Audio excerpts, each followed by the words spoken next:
J'aime pas les places qui commémorent les trucs, les machins, parce que les pigeons chient sur les statues, donc ça m'intéresse pas. C'est pas de Johnny, quoi. Et sa mémoire aujourd'hui mise en scène par Laetitia, les albums posthumes, Rien à foutre. le concert hommage à Ça ne Paris. m'intéresse pas du tout. Novembre 2024.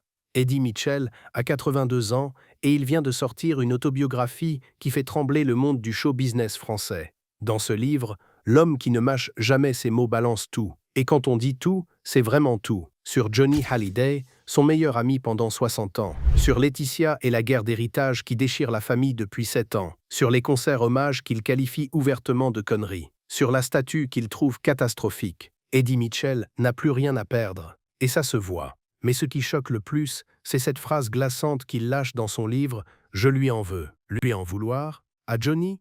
Son frère de scène, celui avec qui il a partagé 60 ans de carrière, de rire, de tournée? Les fans sont sous le choc. Les médias s'emballent. Comment le plus fidèle ami de Johnny peut-il dire une chose pareille? Comment en est-on arrivé là? Pourquoi ce silence de 7 ans se brise-t-il maintenant avec une telle violence? Et surtout, qu'est-ce que Eddie Mitchell a vraiment à dire sur cette guerre du clan Hallyday qui n'en finit plus et qui empoisonne l'héritage du plus grand rocker français?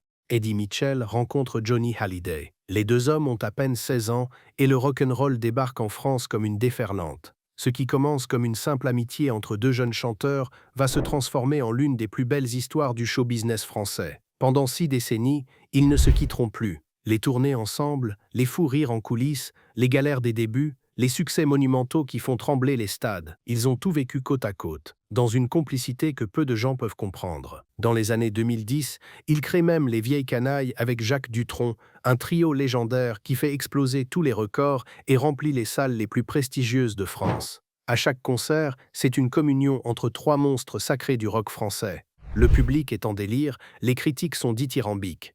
Mais au-delà du spectacle, c'est surtout une célébration de cette amitié indestructible qui a traversé toutes les tempêtes. Leur lien va bien au-delà de la scène et du business. Les deux familles sont liées, entremêlées, indissociables. Ce ne sont plus juste 2 collègues, ce sont 2 clans qui fusionnent. Quand l'un a besoin de l'autre, il est là, sans question, sans jugement, sans calcul. C'est une fraternité qui dépasse l'amitié classique. Quelque chose de presque sacré dans un milieu où les amitiés sont souvent superficielles et intéressées. Les derniers mois de Johnny, Eddie est présent. Il rend visite à son ami à la clinique américaine, alors que le cancer ronge le corps de l'idole des jeunes devenue l'idole de toutes les générations. Et même là, sur son lit d'hôpital, entouré de machines et de perfusions, Johnny plaisante encore. Il garde ce sourire, cette énergie électrique qui l'a toujours caractérisé et qui a fasciné des millions de fans. Eddie observe son ami, ce frère qu'il connaît par cœur, et il sait que quelque chose ne va pas. Il voit la fatigue dans ses yeux. Il sent que le combat est perdu. Mais Johnny refuse de montrer sa faiblesse. Il refuse de lever le pied, même face à la maladie la plus terrible.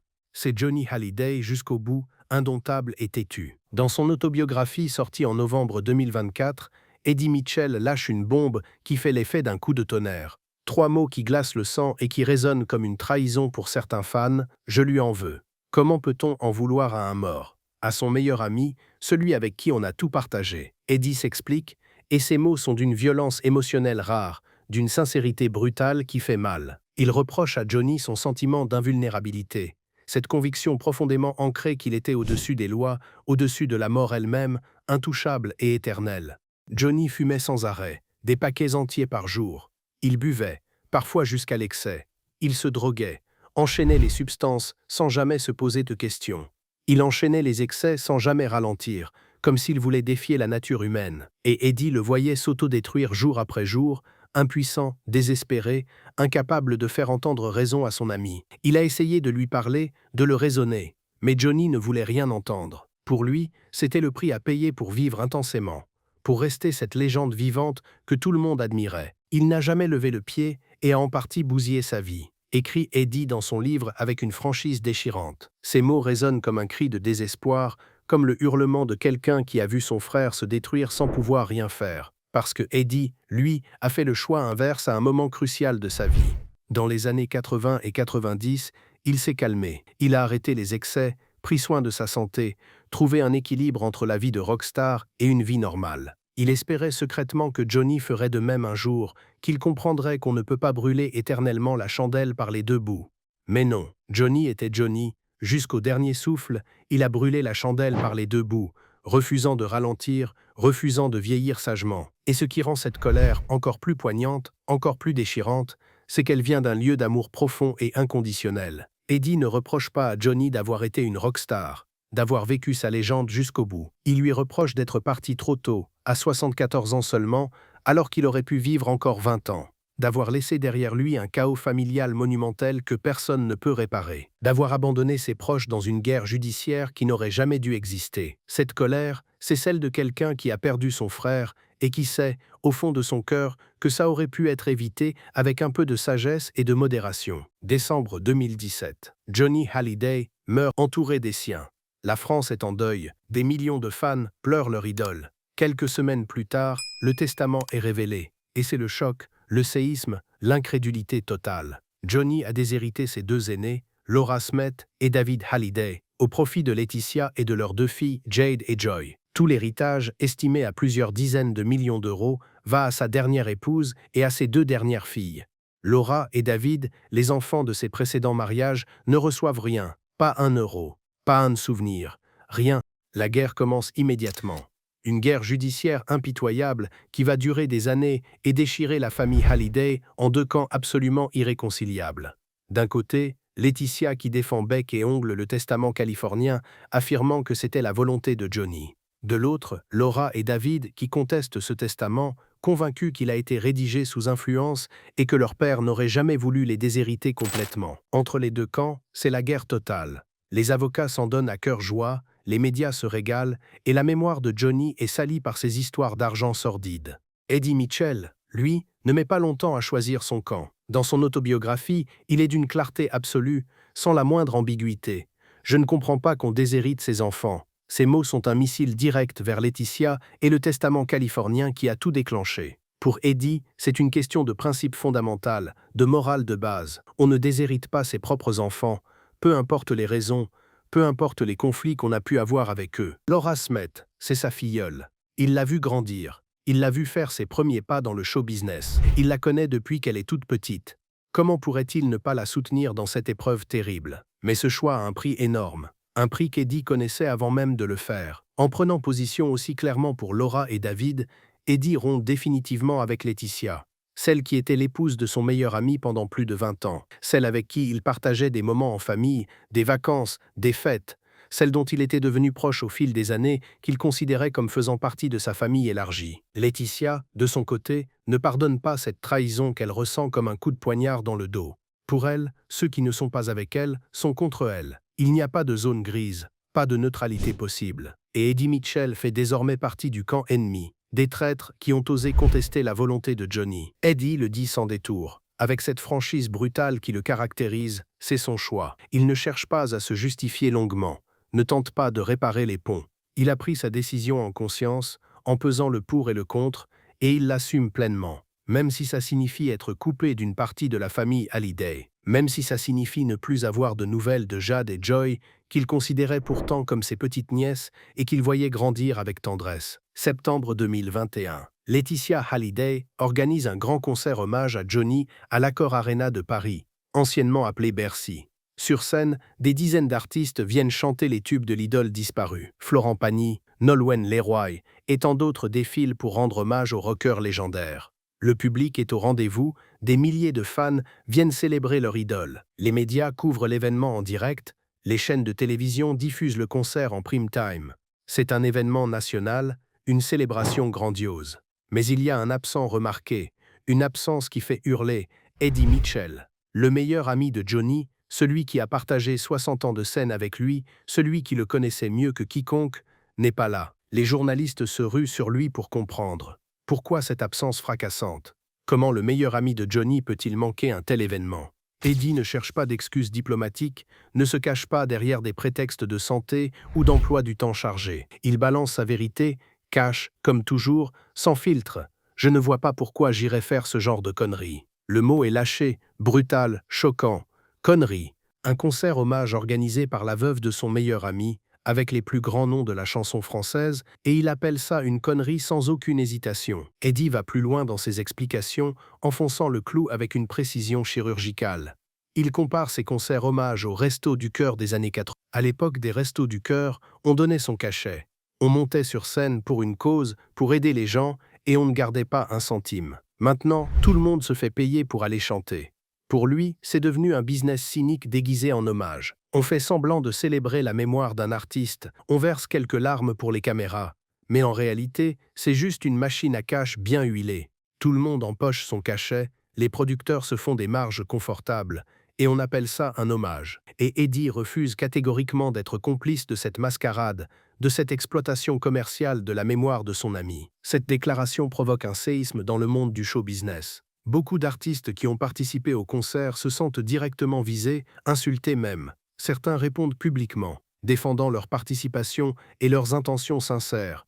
Mais Eddie s'en fiche complètement. Il a toujours été franc, parfois jusqu'à la brutalité la plus totale. Et à 82 ans, il n'est certainement pas prêt de changer ou d'arrondir les angles pour faire plaisir. Pour lui, le véritable hommage à Johnny, c'est de rester fidèle à ses valeurs, pas de monter sur scène pour faire du fric sur son dos, en chantant ses tubes devant des caméras. Mais l'affaire du concert n'est rien, absolument rien, comparé à ce qu'Eddie pense de la statue de Johnny Hallyday. À Paris, près de l'Accor Arena, une statue en bronze de l'idole a été inaugurée en grande pompe. Laetitia était présente, émue aux larmes, tout comme des centaines de fans qui sont venus rendre hommage à leur héros. La cérémonie était solennelle, touchante pour beaucoup. Mais quand on demande son avis à Eddie Mitchell, la réponse est sans appel, d'une violence rare.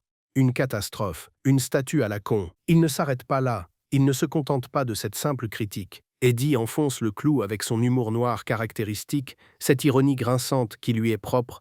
Bientôt ils le mettront avec une plume dans le cul. L'image est choquante, presque insultante pour certains fans qui vénèrent cette statue. Mais c'est exactement ce qu'Eddie veut dénoncer avec cette provocation. Cette tendance absurde à transformer Johnny en une icône figée, en une relique qu'on expose et qu'on vénère comme une idole religieuse. Pour lui, c'est trahir profondément ce qu'était vraiment Johnny. Un homme vivant, brûlant, en mouvement permanent, jamais figé, jamais statique. Et Eddie généralise sa critique à tous ces hommages posthumes qui se multiplient. Je trouve ça assez morbide. Pour lui, cette obsession maladive de célébrer les morts, de multiplier les statues, les concerts, les plaques commémoratives, les rues qui portent leur nom, c'est profondément malsain. Ça empêche le deuil naturel. Ça transforme une personne en marchandise, en produit de consommation. Ça ne m'intéresse absolument pas. Ils font ce qu'ils veulent, conclut-il avec un haussement d'épaules résigné. Cette position tranche radicalement avec celle de Laetitia, qui multiplie justement ses hommages à un rythme effréné. Pour elle, c'est une façon de garder Johnny vivant, de transmettre son héritage aux nouvelles générations qui ne l'ont pas connu. C'est une mission, presque un devoir sacré. Pour Eddie, c'est une exploitation morbide et commerciale de la mémoire d'un homme qui mérite infiniment mieux. Deux visions irréconciliables, diamétralement opposées, de ce qu'est un véritable hommage. Et ce fossé ne fera que se creuser avec le temps. En 2017, les Vieilles Canailles donnent leur dernière tournée dans toute la France. Johnny, Eddie et Jacques Dutronc remplissent les salles les plus prestigieuses du pays. Le public ne sait pas encore que ce sont les derniers concerts, les derniers moments magiques avec ce trio légendaire. Mais Eddie, lui, le sent dans ses tripes. Il voit Johnny s'affaiblir concert après concert. Il le voit faire de la chimio l'après-midi, puis monter sur scène le soir comme si de rien n'était, puisant dans des réserves d'énergie que personne ne comprend. Cette force, cette détermination absolue à ne jamais montrer sa faiblesse, c'est du pur Johnny Hallyday. Le dernier concert a lieu à Carcassonne en juillet 2017 sous un ciel d'été. Sur scène, Johnny donne tout, absolument tout ce qui lui reste. Il chante, il danse, il fait le show comme toujours. Le public est en délire, personne ne se doute que c'est la dernière fois. Mais dans les coulisses, il est complètement épuisé, vidé de toute son énergie. Eddie le regarde s'effondrer sur une chaise et comprend que c'est la fin. Quelques mois plus tard, en décembre, Johnny sera mort. Et Eddie aura perdu son frère de scène, celui avec qui il a tout partagé pendant 60 ans. En 2021, Eddie sort une chanson intitulée « Un petit peu d'amour ». Officiellement, c'est juste une nouvelle chanson dans sa discographie, un morceau parmi d'autres. Mais ceux qui écoutent attentivement les paroles, qui connaissent l'histoire entre Eddie et Johnny, comprennent immédiatement. C'est un hommage à Johnny, un vrai, authentique, sincère. Pas un concert payant avec des projecteurs et des caméras. Pas une statue ridicule en bronze. Juste des mots, de la musique et une émotion sincère qui transpire à chaque note. C'est comme ça qu'Eddie dit au revoir à son ami dans l'intimité d'une chanson. Mais cette chanson est aussi un coup de semonce, un message envoyé au clan Hallyday. Une façon de dire « voilà ce qu'est un véritable hommage ».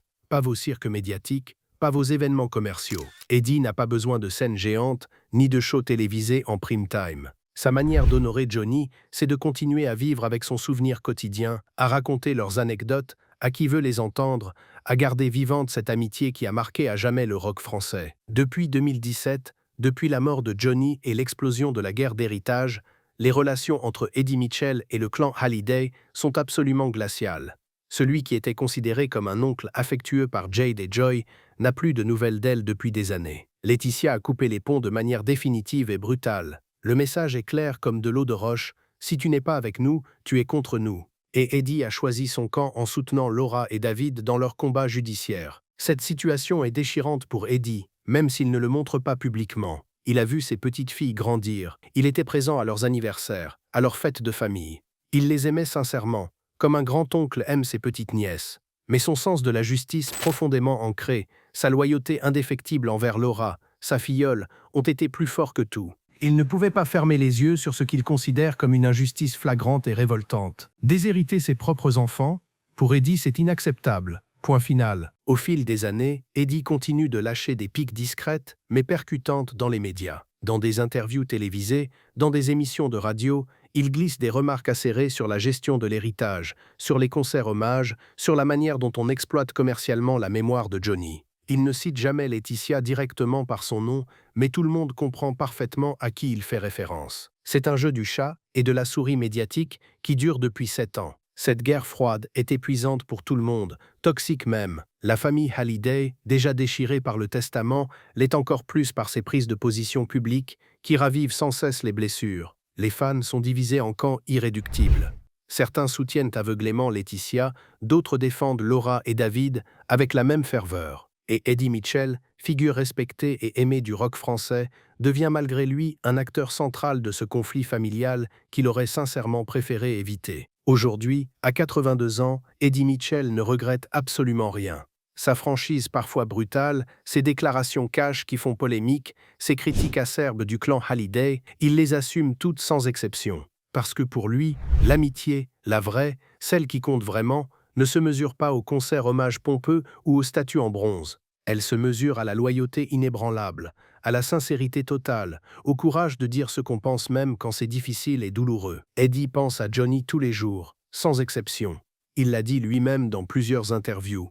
Pas un jour sans une anecdote. Quand il monte dans sa voiture américaine qu'il adore, quand il écoute de la musique rock des années 60, quand il regarde une vieille photo de leur tournée, Johnny est partout, omniprésent dans sa vie quotidienne. Et cette présence constante, invisible mais palpable, c'est le véritable hommage. Pas besoin de statues ridicules ou de concerts payants avec des centaines d'artistes. Juste une mémoire vivante, vibrante, authentique, qui refuse de s'éteindre. La guerre du clan Hallyday continue inexorablement. Les procédures judiciaires s'éternisent dans les tribunaux français et américains. Laetitia d'un côté, campée sur ses positions. Laura et David de l'autre, déterminés à obtenir justice. Et entre les deux camps, des gens comme Eddie Mitchell, obligés de choisir un camp, de prendre position publiquement, de sacrifier des relations familiales pour rester fidèles à leurs principes moraux. Mais au-delà de cette guerre sordide, au-delà des conflits d'héritage et des déclarations fracassantes, il reste une question essentielle qui hante Eddie.